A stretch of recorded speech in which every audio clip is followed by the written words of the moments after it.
Oi, gente, hoje nós vamos falar sobre a emoção da culpa. A culpa é uma emoção social e ela é considerada também uma emoção autoconsciente. O que significa isso? Significa que ela tem uma relação direta com a maneira como você percebe o seu ato. Se você sente que o seu ato foi um ato errado, que você não deveria ter feito aquilo, então você pode sentir culpa. Isso depende, é claro, dos valores que você tem.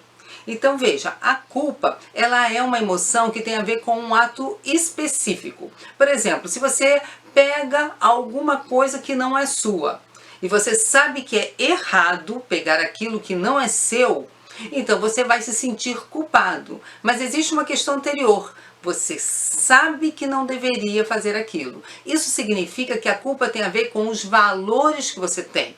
Então, se os seus valores estão dizendo para você, não faça isso porque é errado, quando você fizer, você vai se sentir culpado.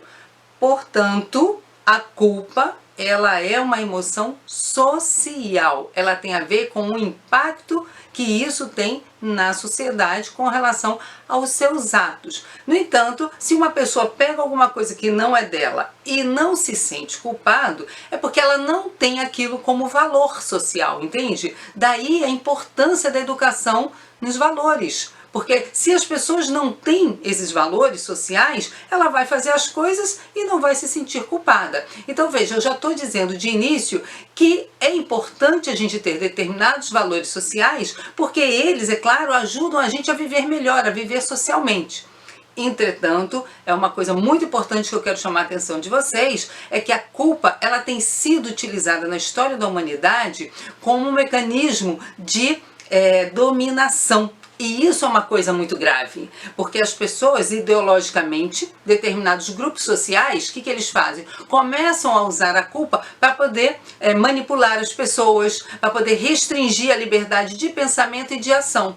E isso é uma coisa muito grave, porque às vezes a pessoa tem valores sólidos, valores importantes, e começa a achar que eu não poderia fazer isso, que horror que eu fiz aquilo, eu não poderia, começa a ser controlada de forma subjetiva para não fazer determinadas coisas ou para fazer determinadas coisas. Se eu não fizer isso, eu vou me sentir culpado. Se eu deixar de fazer aquilo, eu vou me sentir culpado. Então, o tempo todo, quanto mais culpa a pessoa sente, mais dominada essa pessoa é. E isso tem sido usado historicamente em cima assim, de várias pessoas, e existem lugares sociais que fazem isso com muita maestria. Um deles, por exemplo, é a questão da religião. Então você fique muito atento, porque a culpa ela pode desembocar em determinados comportamentos que evidenciam transtornos mentais. As pessoas começam a ficar paranoicas, por exemplo, esquizofrênicas, então começam, eu não posso fazer isso, será que alguém está me vendo fazer isso? Então começa a ver uma atitude de vigilância, começa a querer vigiar a vida dos outros, fala, você não pode agir dessa maneira, você pode, então, cuidado com essa culpa exacerbada, porque ela pode gerar comportamentos paranoicos. Então preste bem atenção em quais são os valores que orientam a sua vida e se em determinado momento esses valores estejam coibindo a sua liberdade de ser quem você é, se afaste disso aí. É isso.